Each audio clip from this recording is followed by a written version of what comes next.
I mentioned earlier in this conversation that I've had all these mentors and sports coaches and people that have helped me along, pushed me along, guided me, given me support.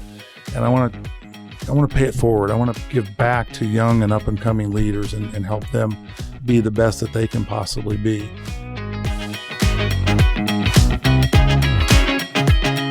Welcome to Off the Record, a podcast featuring leaders on IBJ Media's Indiana 250 list. I'm Nate Feltman, CEO of IBJ Media, which publishes the Indiana 250, a list of the most influential business people in the state. Today I'm joined by the longtime president and CEO of the Indiana Chamber of Commerce, Kevin Brinegar. Kevin is retiring from the Chamber in January after a 31-year career with the state's premier business advocacy group. He joined the Chamber in 1992 as a member of its advocacy team and was promoted to Senior Vice President of Government Affairs in 1997. He became President and CEO 5 years later. Before joining the Chamber, Kevin spent 9 years as a financial analyst for the Indiana Senate's Finance Committee and 3 years as a management analyst for the state's Legislative Service Agency.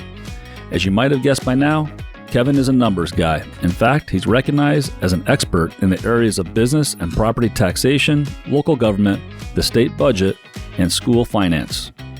Over the years, Indiana governors and state leaders have named Kevin to numerous public policy entities, including Indiana's Education Roundtable, the state's Revenue Forecast Committee, the Citizens Commission on Taxes, and the Government Efficiency Commission. Under Kevin's leadership, the State Chamber has played a key role in Indiana's economic resurgence. Kevin and the Chamber's advocacy to improve Indiana's tax and regulatory environment have been critical to Indiana's improved rankings as a place to do business. Kevin sits on the Distinguished Alumni Councils of the Indiana University Kelley School of Business and Paul H. O'Neill School of Public and Environmental Affairs. He's also a former president of the Noblesville School Board. Kevin grew up in Bloomington and graduated from IU. He's a Hoosier through and through. He's also an avid golfer with 3 holes in one and a double eagle on his record. And he's a 2-time member of IBJ Media's list of the 250 most influential Hoosiers. Kevin, welcome to Off the Record Podcast. Thanks so much for being here today. Nate, thank you so much. I'm so glad to be here with you and your listeners. Well, before we get into your long career at the Chamber, I want to inform our listeners a little bit about your early days, your pre-Chamber days, before you became an expert in taxation and public finance. You described yourself as having grown up on the wrong side of the tracks in Monroe County, that you were a child of a young single mom. Tell us a little bit about your formative years and how your upbringing in a lower income home played into your career decisions. Actually, my mother was 16, my father was 18 when I was born, and they were married, and our first home was in a trailer park, but they were divorced when I was 2 years old. So then I was with a single mom until my mother, years later, married my stepfather. We moved back in with my grandparents, where my mother worked at the RCA factory in Bloomington that existed there on the south side of town. Now Cook, right? Now yeah. Cook's taken all of that over. She worked there during the week, and then she waitressed at a steakhouse on Friday and Saturday nights to make money. So I've spent more time with my grandparents than I did my mother those early years. And as I mentioned off camera or off from podcast here, my very first job was at 4 years old fetching beer for my grandfather because he was a laborer and had fallen off a roof and was partially paralyzed. And so I got a penny a can. And then I think parlayed that entrepreneurial spirit into other things, including later when we moved to across the road from Cascades Golf Course on the north side of Bloomington. I was a caddy, and I was also a ball shagger, which I want to explain that because some people might get the wrong idea. The course there had a practice area, but they didn't provide range balls. And so guys would come usually with bowling ball bags full of old golf balls, and you'd hit your own balls, but then you had to go around and pick them up. Well, I offered to pick the balls up for them. So I would take the bowling ball bag out into the course and I would be the target. And because I found it was quicker to pick the balls up as they're hit rather than wait until they were all hit. And I got even to the point where I would catch them in the bowling ball bag if they hit it relatively close to me And that turned out to be what we today call a transferable skill, because it helped me play center field and wide receiver on the high school baseball and football teams. Those are some good early stories. So you also were a police officer. You started as a police officer, and we've known that one of your interesting experiences was delivering a baby in a snowstorm. Yes. Tell us a little bit about your early careers as a police officer and how you got into that. I had a goal of being a state trooper, and IU had a program. It was relatively new where you could get your law enforcement training over the course of 2 summers, which worked for me because I was going to be in Bloomington anyway, having grown up there. And at the end of the second summer, you were a fully licensed police officer working for IUPD part-time during the school year and going to school full-time. And in December 13th, yesterday, 1977, there was this big snowstorm, and I was on foot patrol around a group of dormitories, and I get a call to go up to the lounge of the 4th floor of Rab Hall in Teeter Quad because there was a girl having a baby. And I go charging up there, and sure enough, it's on its way. Water's broke and everything. The RA had found out that she and a friend were trying to have this baby on their own. She called the police, and I was the first one there. Because of the snowstorm, it took the ambulance 20, almost 30 minutes to get there. And in that time, the baby was born. And I was very fortunate that in our law enforcement training, we had watched a civil defense film about an emergency childbirth down in a bunker, kind of back to your Cold War days.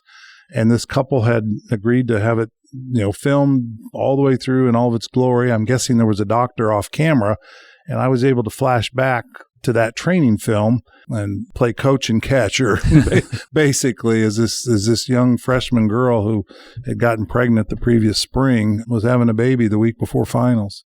You mentioned to me previously that December 13th is also an interesting day and a fateful day on that day as well. What's the other story there? I was a 4-sport athlete in high school back when you could do that, and you'd have to specialize like the kids do today with all the travel, soccer and basketball and things. And I had narrowed my college choices down to either going to the University of Evansville to play basketball. At that time, they were a D2 school, and they'd had a very successful program, and I was offered opportunity to go down there and play basketball, or stay in Bloomington and do this law enforcement program, assuming I could get in, which ultimately I did.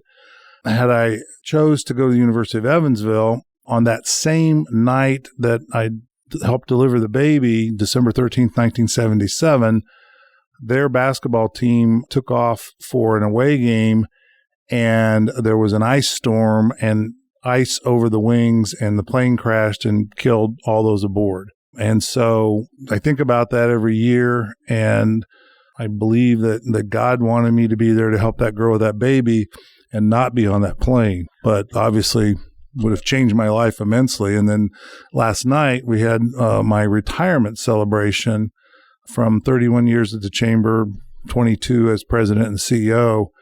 And it was just a fantastic event. The governor was there, the speaker, the pro tem, Chief Justice Rush, lots of board members. And so now I'll have something really, really positive to think about each year when December 13th rolls around, as well as these other 2 things, that one that happened and one that could have happened back in December of 1977. That's pretty incredible life's strange twist of fate. Oh, isn't it? It is. We're obviously lucky to have you done all the incredible things that you've gone on to do. Before we get into some of those things, I wanted to ask you about your passion for Indiana, because it's clear that you have such a strong passion to move our state forward and to see continuous improvement. Where did that passion come from? I think it came from the legislators that I got to work with early in my career, and the opportunities that I was been given, coming from, I didn't have a bright future when I was born or growing up. And I told our board at its meeting a month ago when I was giving final remarks, I said I had about a 1 in a million chance to end up being only the 7th president of the Indiana Chamber of Commerce in its 101-year history. But I had people that believed in me. I had a mother that wanted me to have a college education. She had moved over to IU and was working there and saw kids getting their degrees and doing good things, and she wanted that for me. And she sort of had me by the private parts because I played 4 sports. And after the first 9 weeks of high school, and I brought home a report card of B's and C's, and I thought, oh, I'm great. I'm eligible to play the next semester. She sat me down and said, that's not good enough. She said, if you bring home anything less than a B from now on, you won't be able to play because of my standard. And that got me more focused on my academics. And I've had so many mentors and opportunities, and education was sort of my way out of getting on the other side of the tracks, as we say, and I had the privilege to work for 2 brilliant public servants, Larry Borst and Morris Mills. Larry was chairman of the Finance Committee. Morris was the Budget Subcommittee chairman. Morris was a Harvard-educated business person whose family owned all the farmland that's now Ameriplex there south of I-70. And Larry was a brilliant guy who graduated from high school when he was 16. And by, I think, age 22, he was a veterinarian and just an immense public service. So I think that and being around the legislature and seeing the impact of public policy, traveling with the state budget committee for 9 years, all that just built this passion. And then while I was at the Senate, I started and finished an MBA in corporate finance and got interested in businesses and had the opportunity to come to the chamber, which has been the perfect job for me because I continued my passion for public policy, but I got to do it for the business community who was employing people and helping to drive our economy. Well, I want to switch gears a little bit about your experiences as leading the chamber the last 22, but being there for over 30 years.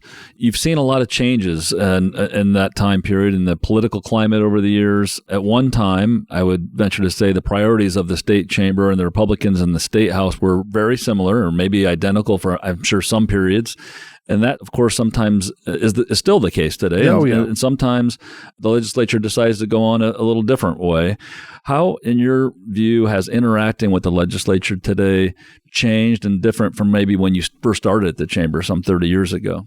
Part of it is the improvements in technology and transparency over time. When I first started the chamber, we didn't have cell phones. And so you were literally out of the office for that period of time. They still have them. They had payphones with booths over there. You've seen them. I think there were like 4 of them, and there'd be people lined up waiting to use the payphone if you wanted to call back to the office, or if they wanted to get in touch with you, they'd have to send somebody over. And so it was in some ways more difficult to connect with legislators. Now, we've got the phone numbers and text legislators, literally sometimes helping them with their testimony or their presentation of a bill on the floor, or, frankly, telling them how we want them to vote.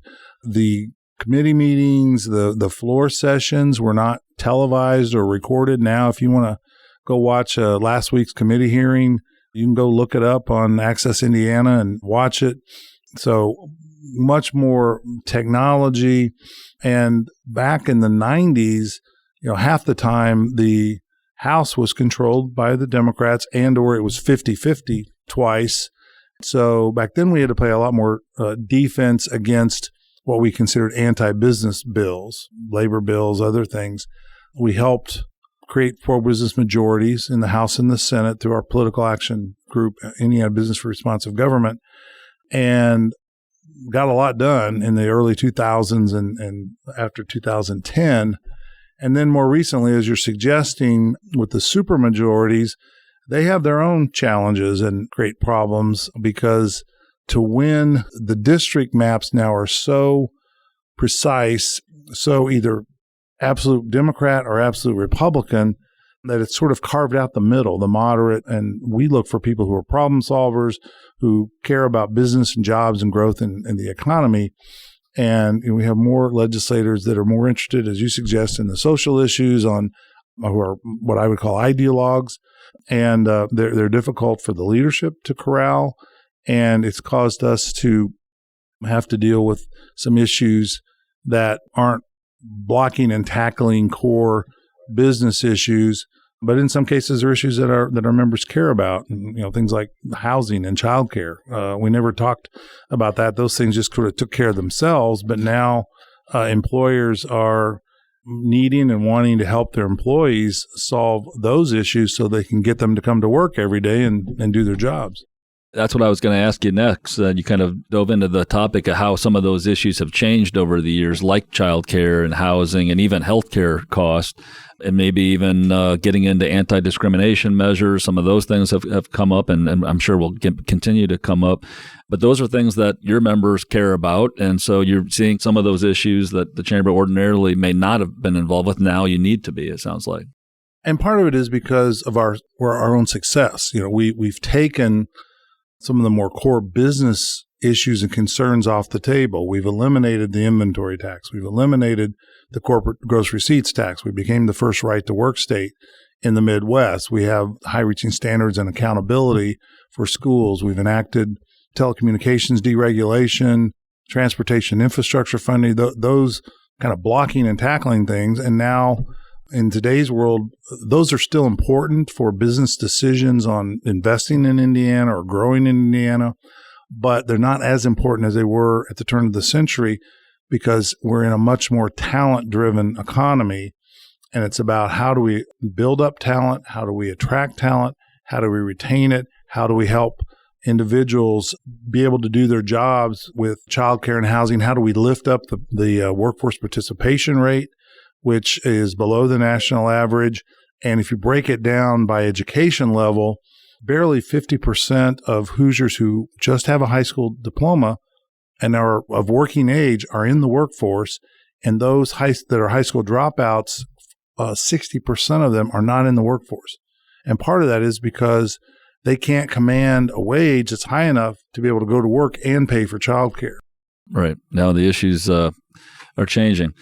Speaking of that, one change that I know has been challenging that I think the Chamber has advocated for, and as well as advocates who want to see more government efficiency, is making government more efficient in terms of government reform. So we have more units of government, whether it's county government, township government, or even school districts, than states that are much larger than Indiana, both by population and area.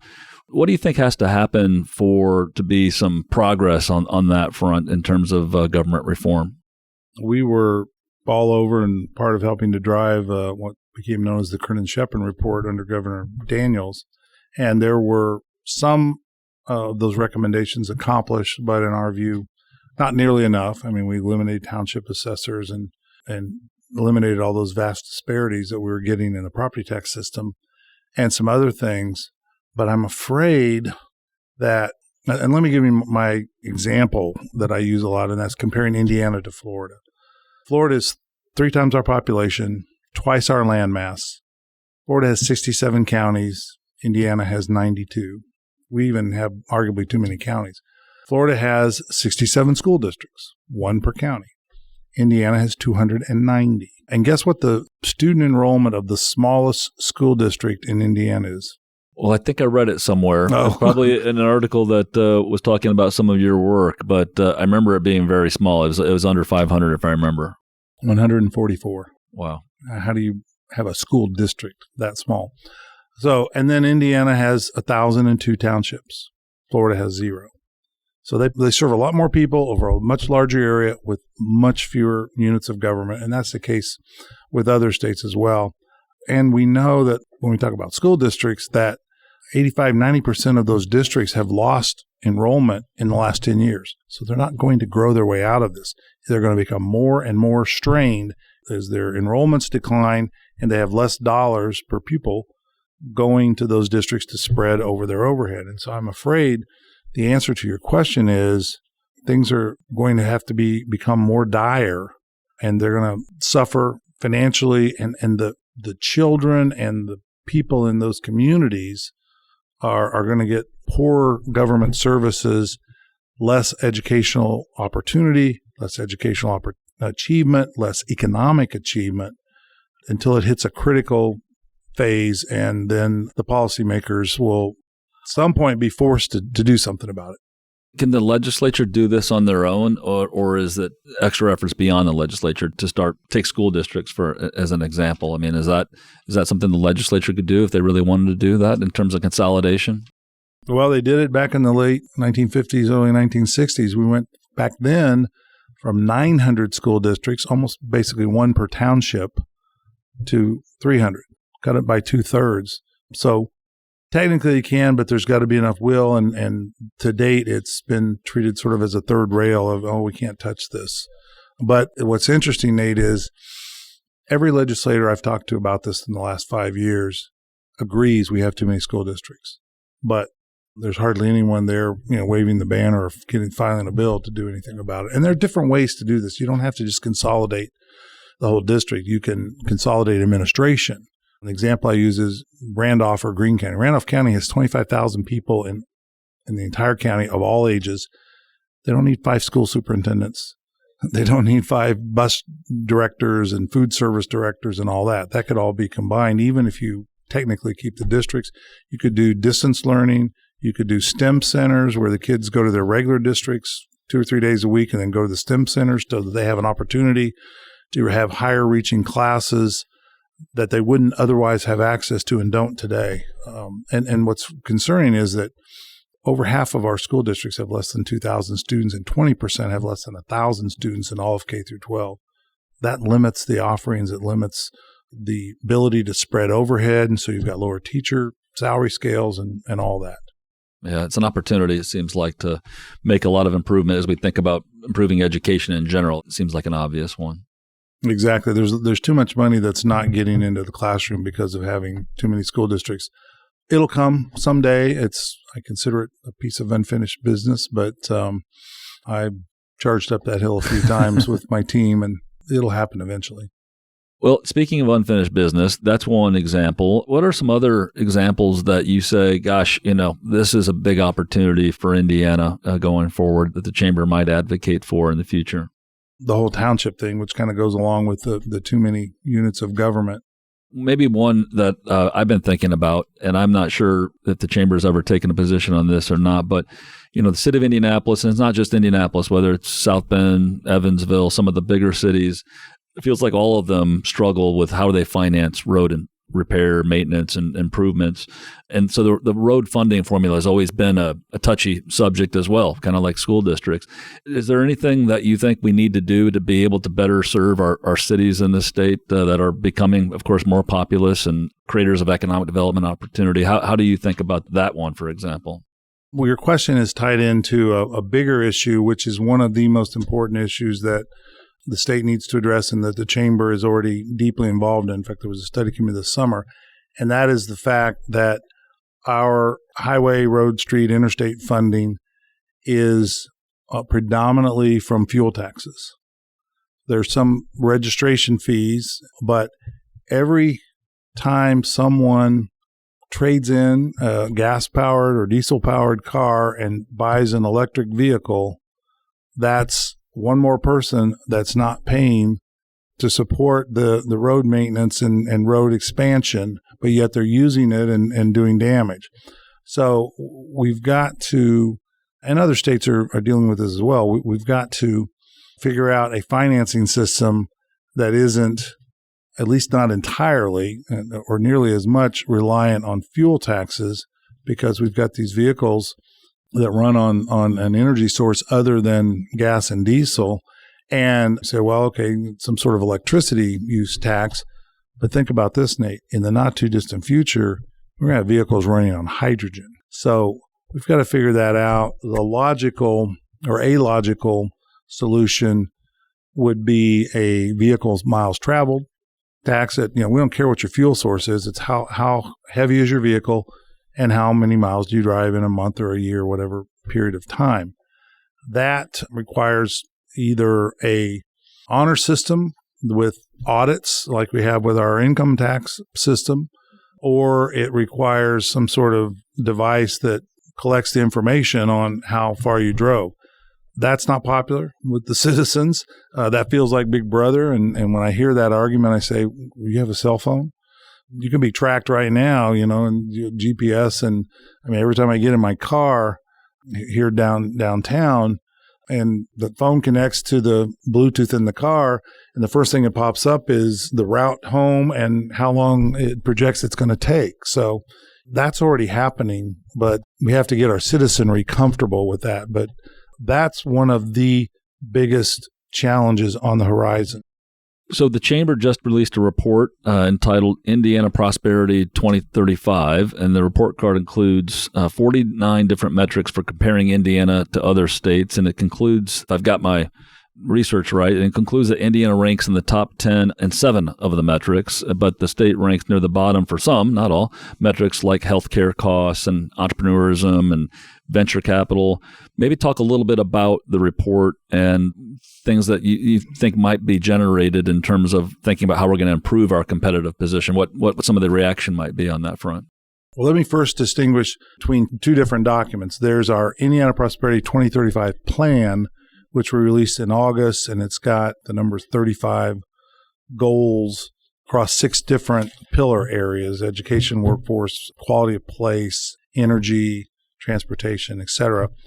And then what we just released this week is a report card that's going to be a baseline for this. And that's what I'm referencing, I think, the report card. Yeah, you're right. Referencing the report card that has the 49 metrics that tie to the goals that are in the plan. And what concerns me a bit is that we are improving in a larger number of the metrics than we're declining in terms of absolute progress.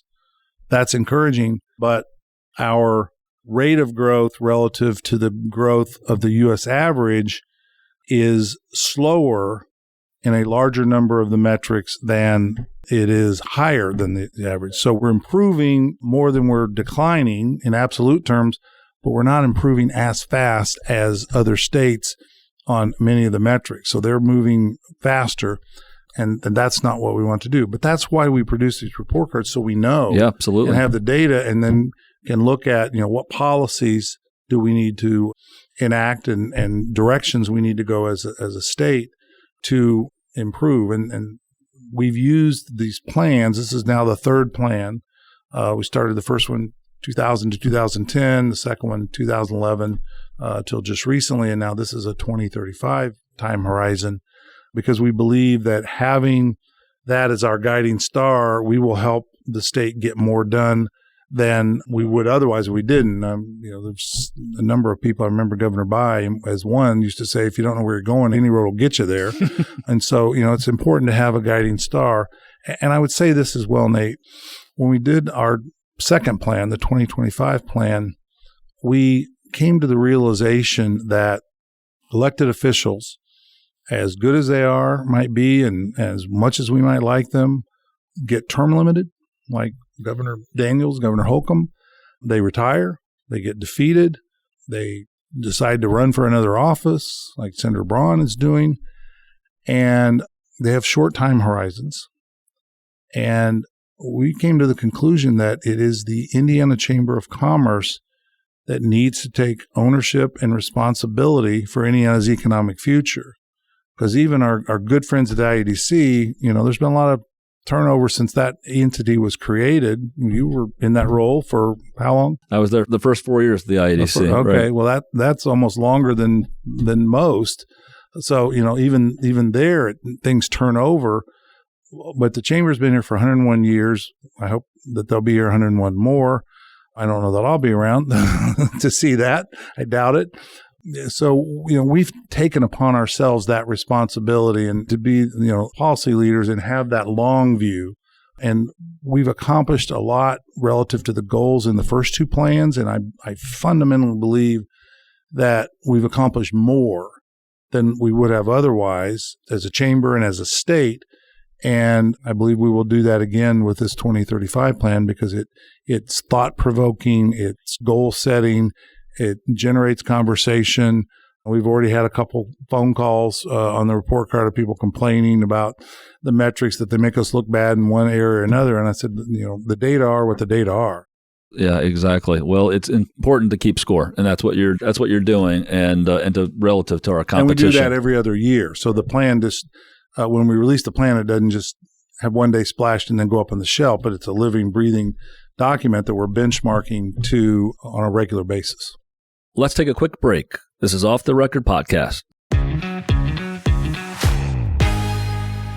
Get caught up on the state's top business news every business day with the Inside Indiana Business Radio On Demand podcast. Available now at InsideIndianaBusiness.com, Apple Podcasts, Spotify, or wherever you get your podcasts.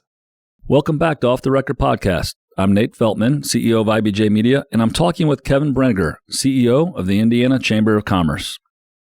So if Kevin Brinegar had a magic wand and said, this is the one thing that we could do as policymakers, as a state, to make Indiana a better place to live, better place to grow a company, start a company, what would that one thing be?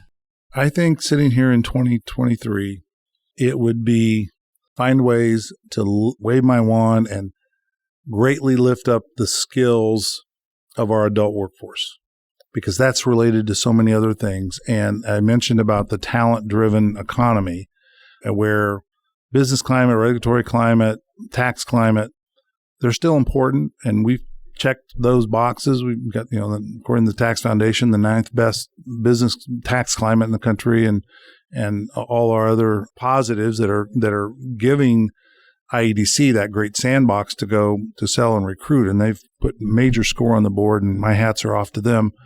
But it is a more talent-driven economy, and in that, when you look at the metrics there, we're a lap or two behind. And it's unacceptable to have 60% of our adult workforce that has dropped out of high school not in the workforce. It's unacceptable to have only 31% of all 3rd through 8th graders statewide not be proficient on both the math and English part of iLearn, which means 69% didn't test proficient. And our workforce and the skills and the knowledge of our citizenry is going to determine how successful we will be in the future. So that's the one thing I would do, is just lift all that up, because it relates to so many other things, like, lower educated folks have poor health metrics. They're not starting businesses as much, and causes our per capita personal income rank keeps dropping because our incomes are not growing as fast. And it's because people don't have the skills to command the higher incomes, at least not at the same rate and level that we see folks in other states. That's an important one that we've got to make progress on. So, Kevin, as you look back over the last 31 years at the Chamber, last 22 as CEO, what are the policy changes, the changes that the Chamber was involved in advocating for that you're most proud of? We produce it's kind of a living, breathing victories document since the turn of the century. And we keep kind of cramming things out, and some things have to go by the wayside. But I think the improvement in our tax climate, eliminating the inventory tax, corporate gross, having eliminated the property and personnel factors on the income tax that used to penalize companies for having people and property here, reducing the personal property tax, the business machinery and equipment tax burden, things like telecommunications forum, establishing high-reaching standards and accountability, becoming, again, the first right-to-work state in the Midwest, and on. But my personal favorite, just me, not necessarily speaking for the Chamber, was daylight savings time. Tell us why. Well, one, I'm a golfer. And before we observed daylight savings time in the month of June, it would get light at 4:30 in the morning. Well, there's a whole lot more people awake and wanting to do things at 9 o'clock at night in the summer than there are at 4:30 in the morning. Now, granted, there are those early risers and they want to get out and run and work out and whatever, and my hats are off to them, but there's all kinds of evidence. Plus, not observing daylight savings time was what I refer to for businesses as death by 1,000 paper cuts, because nobody outside of Indiana knew or cared what time it was in Indiana until they missed a call or a meeting or a delivery didn't show up on time. And even us here in the part of the state that didn't change their clocks, you go to Evansville or Northwest Indiana, it's like, oh, wait a minute, what time are they on? Well, now we're not all in the same time zone, and I don't believe we ever should be, because the counties in Northwest Indiana should be connected to Chicago on Central Time, and the ones in Southwest Indiana should be connected to Illinois and Kentucky that are parts of there that are on Central Time. but at least we know all year round that we're in one time zone. And the people, the rest of the country know Indianapolis is in the Eastern time zone, and Lake County is in the Central time all year round. Did all of your hole-in-ones and birdies come after? Is that part of it? Come after the time zone change? Actually, only one hole-in-one on the Double Eagle. Of course, the Double Eagle took place on the Pacific Coast in Bandon Dunes, so okay. I was in another time zone okay. when it happened. The other three were the holes-in-ones were all here in Indiana. But you've had the chance over the last number of years to work with many governors, and which ones stand out to you as most effective, easiest to work with, biggest character? Give us some governor stories. Well, that's interesting because I last night at the retirement celebration, I said I've had the privilege of getting to be on a first-name basis with the last 8 governors, going all the way back to Otis Bowen. Bob Orr was a shrewd businessman and very passionate, and pushed through a difficult and controversial A+ education plan in 1987. Frank O'Bannon was just an absolute gentleman and was always very kind to me. And even though his administration didn't necessarily agree with the chamber on a lot of things, he was always respectful and would listen. And he pointed me to the tax commission and things. Mitch Daniels, we all know, you know as much or more about him as I do. He's very visionary, very no-nonsense. He just immediately focused on getting the state's financial house in order, which it was not when he took office. And, he took that blade mentality and brought that to the state house and, drove some major policy changes. One of the early ones was, besides getting the financial house in order, was major moves. And then later, I believe it was his last year, got on board and helped push right to work, which, from your IEDC was a game changer. I mean, IEDC used to keep, I don't think they still do because it's been so long ago now, that used to keep track of the companies that said that they were making a commitment to either directly, first and foremost, because, or it was a factor, was that we were a right to work state. And the site selectors used to tell us that we didn't make the cut. Yeah. Well, I used a baseball analogy. I said, there were 30 to 40% of the opportunities that we didn't get a chance to even step in the batter's box and take a swing at. That's exactly right. Your successor has been hired by the chamber. Her name is Vanessa Green Senders. As she comes into her role after your 30 plus years now at the chamber, what advice do you give the next leader, Vanessa, and her job as she works to continue the great improvements that have been made?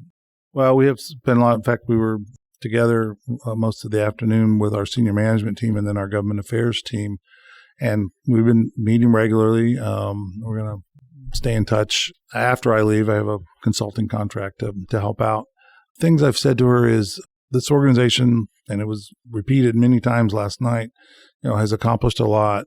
I've told her that, and I believe this, when it comes to public policy, we have the most important and powerful board of directors of any organization in the state. We have great support from our board members. We have a great staff. And think bold. Go after the goals that are in this 2035 plan. Leverage the relationships. We've had this 2.5-month overlap period where, not being from Indiana, there's a learning curve there and a getting to know people curve that she's been working very aggressively on, out meeting folks, legislators, board members, other potential partners like yourself. Did the Engage program last week, while I'm just keeping the trains running. And so it gives her the luxury of doing that and not having to, make the big decisions or, anything. And just realize this is a powerful voice for Indiana, and, don't underestimate that, and just keep driving things forward. My mantra as president has been to our advocacy team, let's keep putting SCORE on the board. And it was fitting that the reception and the dinner last night was in the old practice court at Gamebridge, where there's a big scoreboard on the wall, and I pointed at that and I said, that's what we do, is we keep putting SCORE on the board so that we move Indiana ever forward.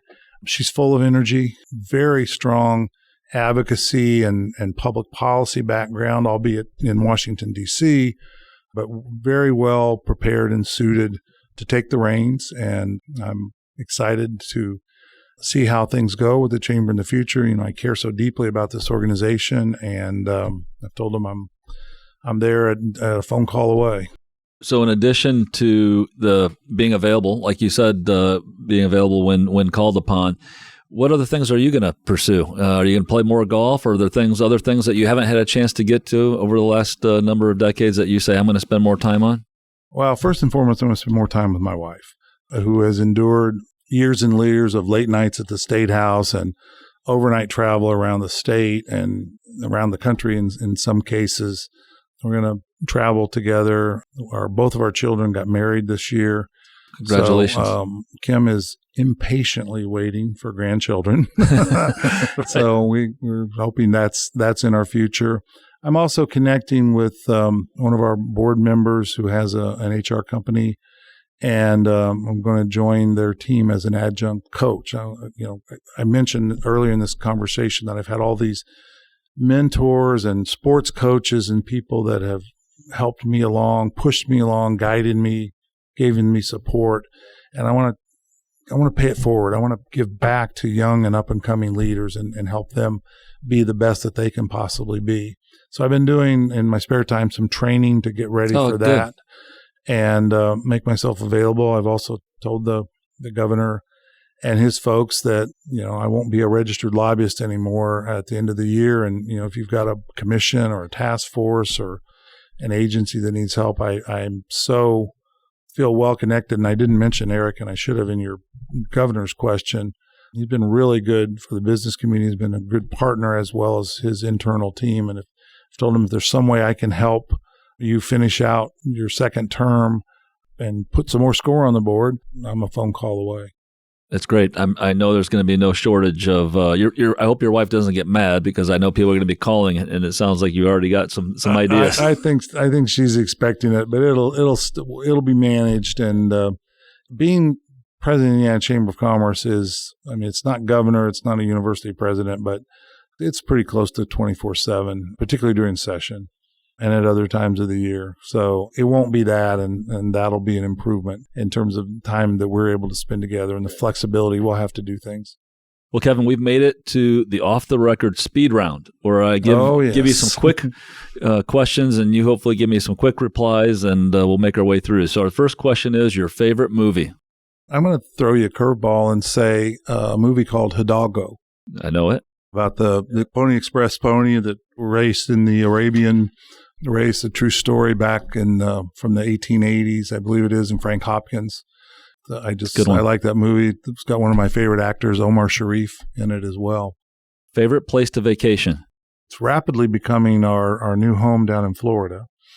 We just spent 4 days with our children and their spouses for an extended weekend, and we're settling in down there. But you also can't beat Kauai. The island of Kauai, the Garden Island, is just breathtaking. Favorite musical artist? I'm not going to give you one. Eagles, Doobie Brothers, Chicago, Jackson Brown. That's kind of my those are good. high That's list. your genre. That's a good one. Those are all good. What's the first thing you do in the morning? At my age, I could say going to the bathroom. Frankly, it's probably check my phone, scan it, see if there's anything really important, something from a board chair or a staff member who's having a crisis or something, just to check in and get ready for the day. Title of the last book you read? The Last American Folk Hero, I believe is the title. It's the story of Bo Jackson, who was, now that we've got cell phones and video replays and all that, the concept is that he's the last great athlete, and I believe maybe the best athlete ever, for which some of his feats and his accomplishments there is no video record of. He once jumped over a car. He both, was a star football player, but of all things, he was a high jumper in high school and was on the track team part of the time he was in college, and also the baseball team. And, if you've watched that 30 for 30, I have. on Bo Knows. Anyway, it's just a great book. And some of the feats that people talk about that they saw him do, but for which there's no video record, are just amazing. What food can you not live without? Seafood. Best advice you ever received? You can do this, particularly when I left the Senate and went to work for the chamber, and then particularly when I became president, that you've got this, you can do this, just work hard and be yourself and go forward. Advice for a young person who wants to become a leader? Get involved in different organizations as a volunteer, as a committee member, etc., so that you get exposed to different organizations. Find, I guess in this day and age, maybe one of it is get back to the office. My son is he's got a JD MBA. He's working in the business section of a law firm, and he goes in every day because he wants that interaction with the partners for the learning and the mentorship, and it's helped him advance faster and farther than other associates who've chosen to stay home and work remotely and tend to get forgotten. And so I guess that goes back to some advice that I've said this for years and years and years, and that is, you must be present to win. As an aside, I just had another leader that you would know well, I'm not going to name his name, tell me today the exact same thing. And it's coming out of the pandemic and this work from home and remote working phenomena, but that's a good one. That's a great advice for a young person. Well, Kevin, you've been wonderful to spend time with us on the Indiana 250 Off the Record podcast. I want to thank you for all of your many, many contributions to this great state, for your long service as the CEO of the Indiana Chamber. And I know you'll continue to do great things helping our state advance. So thank you for everything you've done, Kevin. Nate, thank you very much. Coming from you and the role and the impact you've had on Indiana and are having still here with the IBJ, those words mean a whole lot to me and are deeply appreciated.